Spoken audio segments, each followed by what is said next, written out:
All right, what's going on, everybody? Broken Games HDR here. And in this video, I'm going to give you my top 10 most anticipated games for 2020. So this list is only going to include games that we know are pretty much solidified for this year, 2020. Of course, there's going to be games that get announced in the future. We know there's next gen games coming out because the next gen consoles are going to come out this year. So those games, it's possible unannounced games would make it on my list if we knew about them, of course. But it's as of right now, which is January 21st. This is my top 10 most anticipated games. And just a disclaimer, I'm going to tell you from the get-go, number 10 on my list is not necessarily a game that I'm excited for. It's just so far, based on all the games that I looked at, it was pretty much like a filler. Like, I'm not really excited for it, but I could only come up with 9 games that I was really excited for. So this game pretty much only made it because there was nothing else I could really think of, right? That's the kind of year it is right now, based on the games that have been confirmed. So let's get right into the list. So coming in at number 10, which I just spoke about, I have Avengers. So I'm not overly impressed with what's been shown of Avengers. I think it might be a decent game. It might be a mid game. You know, I'm not really completely sure, right? It's been delayed. Hopefully that delay helps it out. I think the showing of it hasn't been necessarily the best. It looks a very basic combat. The story is original though. And like I said, it was pretty much between Avengers or Cyberpunk for the number 10 entry. And some people are going to kill me for that, but I'm going to keep it real with you. I don't think what's been shown of Cyberpunk is very impressive at all. I think, you know, that game was delayed too because it was still very early in development, and what they showed really wasn't that great. It really wasn't impressive, and people really are hyping that game based on the resume of the developer behind it, who is CD Projekt Red, which most people have catapulted them to a top 3 developer in the industry, all based off of one game. So no, I chose to go with Avengers. Like I said, not really necessarily excited for it, but hopefully it turns out to be okay. So this literally just made it on my list because there was really nothing else that I felt like I could put there.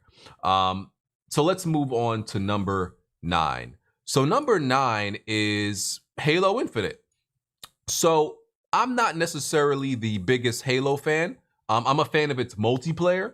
I think the Halo story is kind of overrated, and people are, you know, there's certain people that really think the Halo story is like really great. I don't really like the Halo campaigns like that. I beat like all of them on Legendary, so there is some enjoyment, I believe, to be had there, but I don't really go crazy over any like Halo campaigns. But I love playing the multiplayer, especially with people in the community. You know, that's real fun. It gets, you know, real crazy, like the free-for-alls, you know, the team slayers and all that stuff. So the Halo multiplayer is definitely what I hope brings some fun back around here, because, you know, it's been dry for multiplayer games. And, you know, Halo 5 did a pretty good job at that, even though people didn't really like the story very much. But Halo is definitely a solid, franchise, even though it started to wane. And this is going to be on PC, right? I think this is. I don't think we got absolute confirmation, but it's probably going to be on PC, and you know, we can get away from that super claustrophobic FOV, you know, as we did with this recent Halo release that was on PC. So yeah, number 9 is Halo Infinite. Number 8 is Ori and the Will of the Wisp. So Ori, the original Ori was a fantastic game. Beautiful, very stylized graphics. I think the Will of the Wisp is an automatic Game of the Year contender. You know, they usually try to put the best indie type style. It's not an indie game necessarily, but they always try to put the best game of that like type in the Game of the Year categories, at least one of them. And and they usually choose the best of them. And Ori is definitely going to make it in there. Ori has amazing music, has amazing visuals, it has great Metroidvania style gameplay. Yeah, the game, everything about that game is solid. It really solid. It really is just firing on all cylinders. I really enjoyed the original, and I think they're just gonna expand off of everything they did with the original. That game is gonna be out of here. So for me, Ori and the Will of the Wisp is number 8. Number 7 is Neo 2. So the original Neo, I put like 85 hours into. And that was really because there was a whole bunch of like, they crammed a whole bunch of like optional bosses and optional stages in the original Neo and everything like that. And I just felt the need to do every little thing. I did get a little bit fatigued by the end of it. Because just playing nonstop and everything like that. But I definitely enjoyed the boss fights. The boss fights were really cool. I'm a little bit conflicted with Neo 2 because it's coming to PS4 at launch, right, only. And I want to play it on PC, but I'm not into that whole waiting thing. I think waiting is for peasants. But Neo's graphics are not great on PlayStation.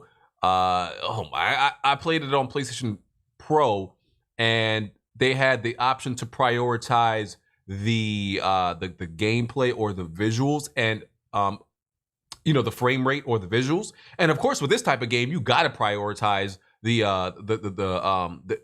frame rate. And of course, that lowers the resolution. I believe it might have been a dynamic resolution, but I think for the most part, the game ran at 720p on the PlayStation Pro, or it might even been 1080p. But the point is, the game didn't look great on PlayStation.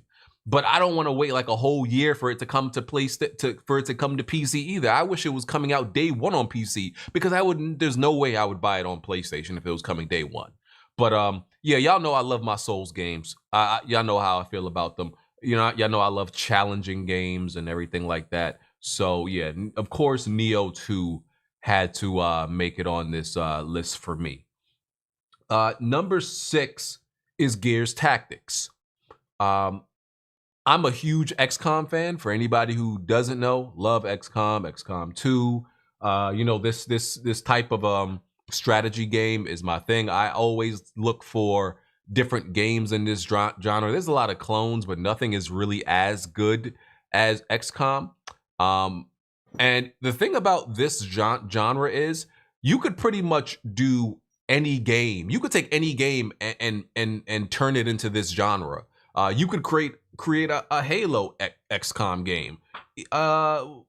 Literally, you could take almost any universe and make it into an XCOM style game, and it would work. You got to give it its own little characteristics and attributes, so it's not just another clone, but it could definitely work. And I've seen them do that. They're doing some unique things with Gears Tactics to differentiate it from other games of this caliber. So I think I might be on vacation though. I think I might be going on vacation the week that Gears Tactics comes out. But I ain't gonna lie, I might still try to I'm gonna have my laptop with me. I might still try to get some game time in while I'm out there. So I'm definitely excited for Gears Tactics. I think the Gears universe just translates very well into this genre. And it's just another game. If you're into the Gears universe, them trying to expand it past just being a third-person shooter, as we've seen with like the mobile entry, and now this type of entry. So yeah, I'm hyped for this game. Definitely hyped for it. Number 5 is Resident Evil 3 Remake. I mean, I don't think this needs much explanation. Capcom absolutely did their thing with the Resident Evil 2 remake. And I don't think 3 as a remake is gonna be as good or impress us as much, because they set the bar really high with Resident Evil 2. But 3 is just gonna be another solid entry. I don't think it's gonna be better. I don't think it's gonna be like way worse or anything like that. I mean, I think most people would say Resident Evil 2 in general is a better game than Resident Evil 3 anyway. Well, some people think 3 is better, but I think the consensus, most people believe two is better in general. So yeah, the bar is set so high, and that like surprise factor of how good 2 turned out won't be there with 3. Our like expectations are set, so we'll still enjoy 3 and the fact that it takes place simultaneously as when 2 was happening, and they're adding some obviously adding their own modernization gameplay to 3 as they did with 2 and everything like that. So yeah, it's definitely gonna be fun. I'm definitely looking forward to this one. I don't think this one is gonna be game of the year. I don't think it's gonna be nominated for like putting many game of the year categories like 2 was.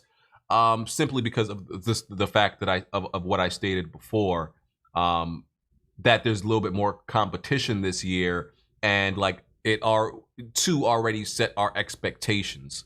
So, but yeah, this is gonna be successful, and hopefully, Capcom brings like Dino Crisis, a new Dino Crisis game, a new Onimusha game, and some more of those, because yes, we definitely want to play some of their old games remade. So yeah, Resident Evil 3 Remake is number 5. Number 4, oh man, I could hear the tears already. I could hear the frustration. I could hear the anger. How dare you? I'm gonna kill you, BG. I'm gonna find where you live. How dare you disrespect this game? Number 4 is The Last of Us Part 2. Yeah. Last of Us Part 2 is not even in my top 3.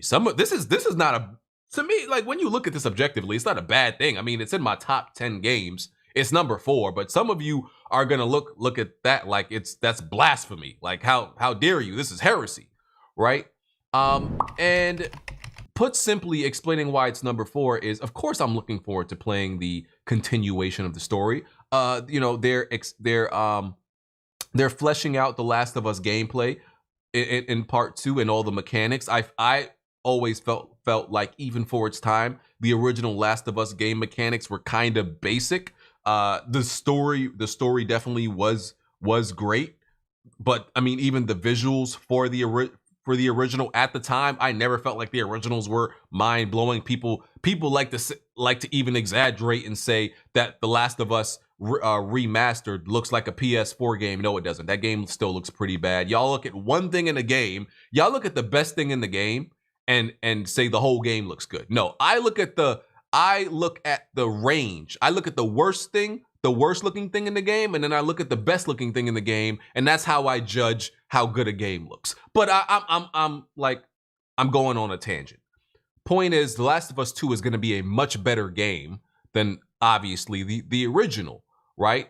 Last of Us wasn't even my game of the year, as it was many other people. But the real reason it's not in my top 3, it's not a better part of the list, is because there's not going to be a Last of Us Factions. And I love Last of Us Factions. I love that online multiplayer. So when Naughty Dog hit us with the bait and switch, they originally told us like, yeah, multiplayer is going to be there at launch, and then when it wasn't mentioned, we had to stab it out of them, tell us what's going on with factions, and everything like that. When they finally told us like, yeah, it's not going to be available at launch, sorry guys, and we've pretty much learned it's going to be a separate a separate product. And yeah, I'm gonna be real with you. If it was there, if Factions was gonna be packaged with this game as originally told, as how they originally told us, it would absolutely be number 1. It would be number 1 because it would be I feel like it's an incomplete product missing the multiplayer. So being with the fact that it's missing a part of the game that's important to me, it drops down 3 slots from number 1 to number 4. Sorry. So yeah, The Last of Us Part 2 is number 4. Number 3, and this shouldn't necessarily be a surprise. I mean, people like to get on me all the time that I screamed like a little girl and at the top of my lungs when this game was announced. Final Fantasy VII Remake. It's yeah, I mean, listen, it's one of my favorite games of all time. the reason it's number 3, I mean, you could argue it should be at a better place on my list, maybe number 1 or number 2. But the reason it's number 3 is because of the episodic releases. I even told myself at one point, nah, I ain't getting this game. They releasing it in episodes. Nah, I ain't with that. I'm gonna wait for the whole thing to come out. And then I was like, who the hell am I lying to? Like, why am I lying to myself? I'm getting this damn game. Listen, when it comes to your favorite game, everybody has a price. And that's just a fact. We can say, oh, I'm not going to support this. I wouldn't do this. I'm not buying it. Until it's a game you like, yeah, shut up. It's like Mike Tyson said, everybody got a plan until they get hit. So, and they hit us, and they hit me with my favorite game, except it's episodic. And I'm going to shut up, and I'm going to buy that game. I'm going to know my role, okay? So yeah, Final Fantasy VII, love the game. People have been clamoring for a remake for a long time. So yeah, I can't wait for it. So yeah, Final Fantasy VII is number 3. Number 2, this might surprise some people. Number 2 is actually Ghost of Tsushima. The reason it's Ghost of Tsushima for me is more about my interest in this game, because it's like my interest is boosting up my anticipation for it, right? This game is gonna be, God damn it, I'm forgetting their name. Sucker Punch's most ambitious game, and I think this game is really gonna surprise a lot of people, based on the scope and the magnitude and the just the gameplay mechanics, right? I don't know how the story is gonna be, but I think this game is gonna be very deep in the gameplay department, and I think it's obviously gonna look the presentation is gonna be top caliber, right? But as I said, am I necessarily like more hyped to play Ghost of Tsushima than The Last of Us?